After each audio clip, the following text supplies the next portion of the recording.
stopping, but here we are in Dizzuth, in Frankie's farm shop. Stopped for breakfast, eggs on toast and mushrooms. That's, yeah. Not only did Dad and I look similar, we've ordered the exact same thing at the cafe, which is great. It looks very good. Normalised power so far is 245, and we've done, about 40 miles.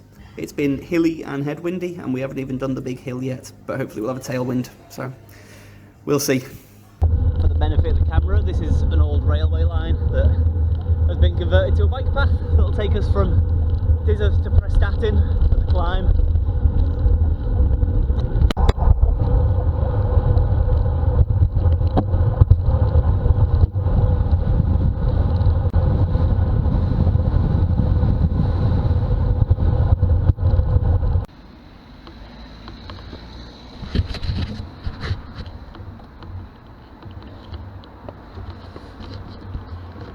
In a rather unsuspecting location here in Prestatyn, not quite the town centre because that's down towards the beach, but I'd say the middle of Prestatyn still, lies a climb that's infamous and I've never done.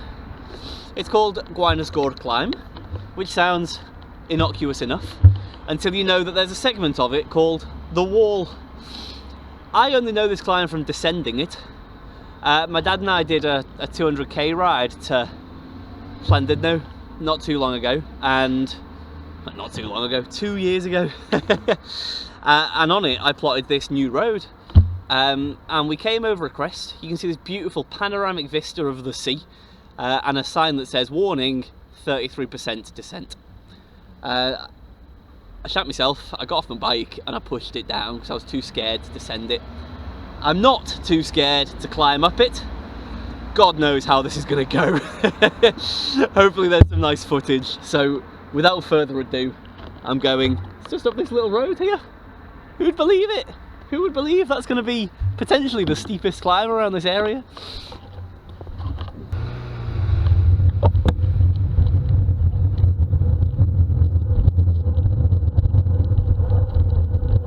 It was going to be nice today.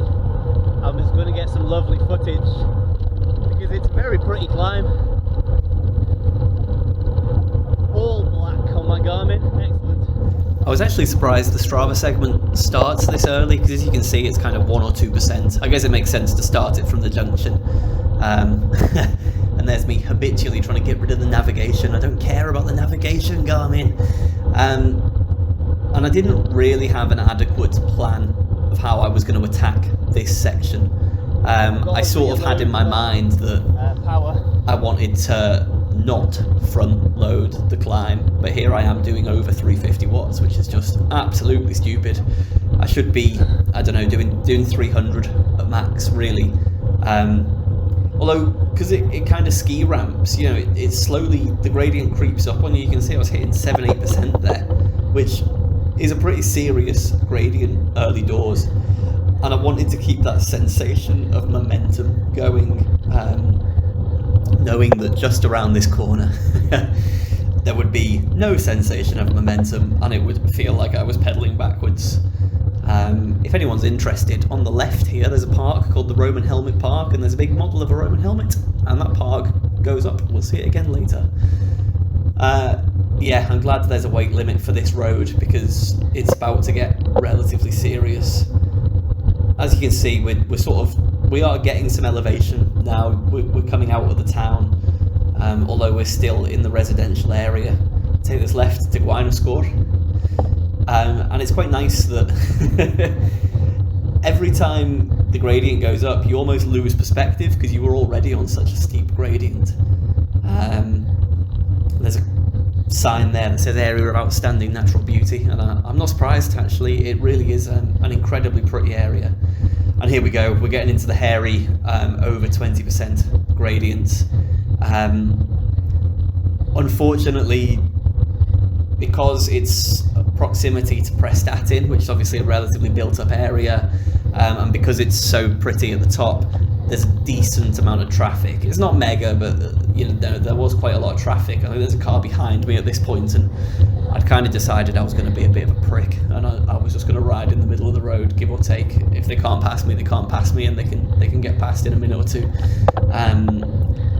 I try generally to share the roads a little more courteously, but sometimes you got to do what you got to do, haven't you? On the left there is where that park I mentioned earlier comes out, and if you could see the tiered garden in my rear view camera, that's all public park up here, which I think is really cool. I don't know why I would ever find myself on holiday in Prestatyn, but if I did, I'd go and check it out. It looks interesting. This is where the hairpins start again. Because of how busy the road was, I decided not to take the inside line of this hairpin. I was tempted, because sometimes I quite like to punch up the steep section. Essentially, for a Strava segment, then you cover less distance, which is good. That car was very sound, give me plenty of space, and waited until it was wide and clear, which I did appreciate. I actually commented to my dad at the top that although the road was busy, people were incredibly courteous, which, you know, should be the default, but still, every time it happens, I feel like it's worth acknowledging and appreciating. Yellow grit bin, for those who are interested. Always worth pointing out, a yellow grit bin. So I don't think this part really counts as switchbacks, just so much as kind of hairpin bends. And this is where the burn really set in my legs. You'll see from this point onwards, my power fluctuates a lot more, which is a bad sign, because there's a lot of hill to go. This voice recording says I'm 4 minutes into the climb, so I've still got, almost half left, and arguably the steep half.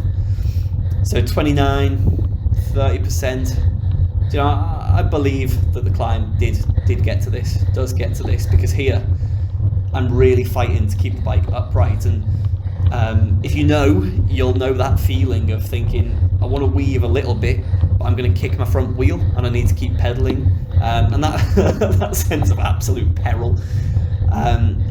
I put my head down to try and pedal there, and it was stupid. I ended up on the right hand side of the road, and this is not the road where you want to do this, and I'm about to get a rude awakening as a car comes around this corner.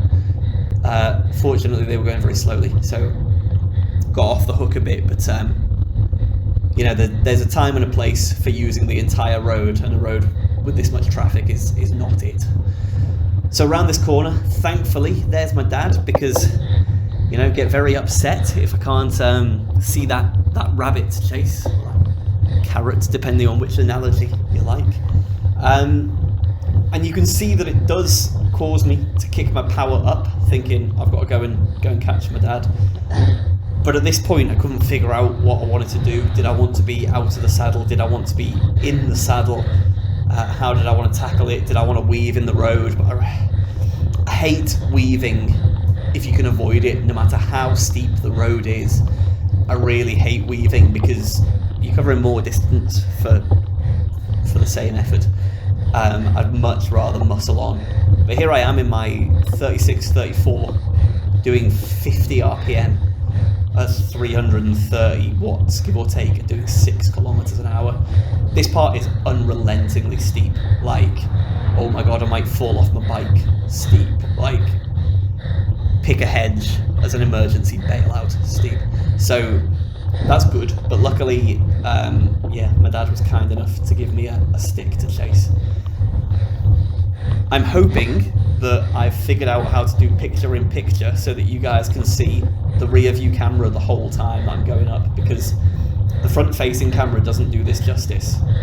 I'm going to turn the volume down on the video audio. My dad said something to me, and my mum always laughs in these videos that I kind of pass my dad and breezily say, like, oh, doing well. I was not in that state in this. I mean, I didn't even acknowledge him. I just literally rode alongside him, didn't even acknowledge him. I couldn't do anything more than I was doing. When we got to here, you can start to see the crest, and the sly old fox. Dad had kept something in the tank so he could attack, which made me attack a little bit and then not. Really, I knew where the Strava segment ended, so it's at the top of the car park on the right, and I just kind of gave up. I just turn around, film an outro in that car park.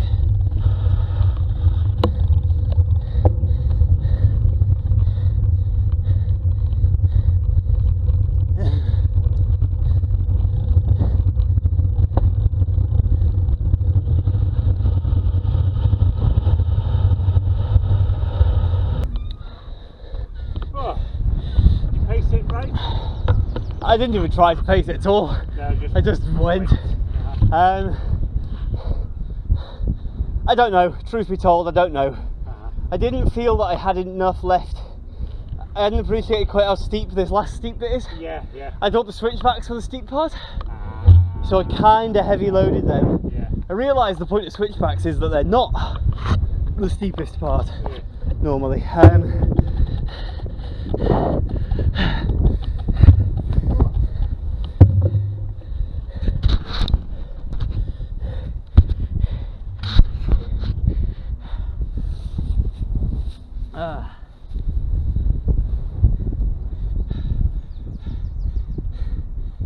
So GoPro, if you can see me, that was Gwaenysgor climb.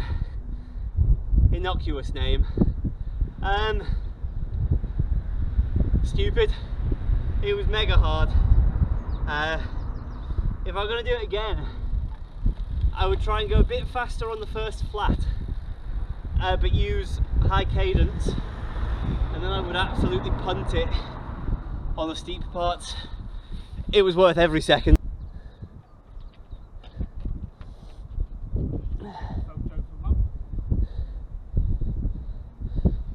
It's incredible, isn't it?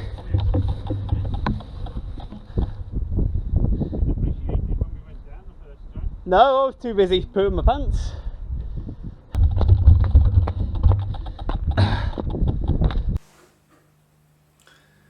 So I'm finally home and warm after that. Got my breath back, and my legs have stopped hurting quite so much. My right leg isn't cramping hip to ankle anymore, which is good. I thought I'd just take you through the Strava data very quickly. I'll keep it brief because, as someone once said, no one cares about your Strava data as much as you do. So I won't bore you with it for too long. But if we flick over to it, hilarious title. I'm sure everyone's laughing loads about that. I promised Rhiannon that I wouldn't be too tired to clean the house after I got back. So yeah, short and flat, 131 kilometres, 1,700 metres of elevation. That's not a bad morning out, and a decent average speed. Not amazing, but a decent average speed and a good relative effort. I got a couple of top 10s. I know it doesn't really matter how you do compared to other people, but I had a little dig on both these climbs actually. And you can see the routes just straight out of Wirral, where me and my dad live, over the border into Wales. This is a great set of cycle paths here, by the way, really nice. We're really lucky to have. And into these sort of foothills of North Wales called the Hulkin Range. This is like the Clwyds, the big hills that I tend to go up, but the Hulkin's much more. There's some steep bits, but nothing too long, and it's a nice sort of bobble around, very good scenery, for like sea views. Down into Dyserth famous for a waterfall. It's got a big waterfall there. And then there was this great cycle path to Prestatyn. And yet Prestatyn is the scene of the crime of this absurd climb back home over the Hulkins as well. So I'll take you to the Gwaenysgor climb Strava segment, just there to start in Prestatyn. And as you can see, kind of straight up this residential road and then zigzags around there up to the viewpoint to the top. So my time was 7:11, which I'm really happy with actually. I know it's not like me to be happy. I said to my dad if I got sub 7 I'd be absolutely delighted, but alas it wasn't to be today. 7:11's not bad.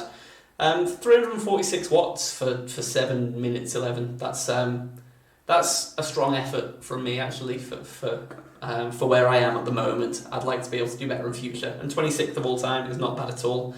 It's always nice for me to see on the leaderboard these guys, Jared and James, who are just local cyclists, but they're really strong cyclists. You know, I know they're really tough competition for me, so I don't know if they were going for it. I'm not trying to imply that I'm better than them by being higher than them, but seeing where I compare to them on the leaderboard always helps me contextualise a bit that they're rapid. Obviously, like Giles and Dan Evans with their 5-minute climb, bloody hell, 5:24 watts for Giles for 5.5 minutes. I'll never be in that league, so be it. So yeah, this was a great climb. I'd absolutely love to go and have another go at it another day. I hope you enjoyed the video, guys. I hope I've done it justice, and if so, I'll see you in the next video. Thanks for watching.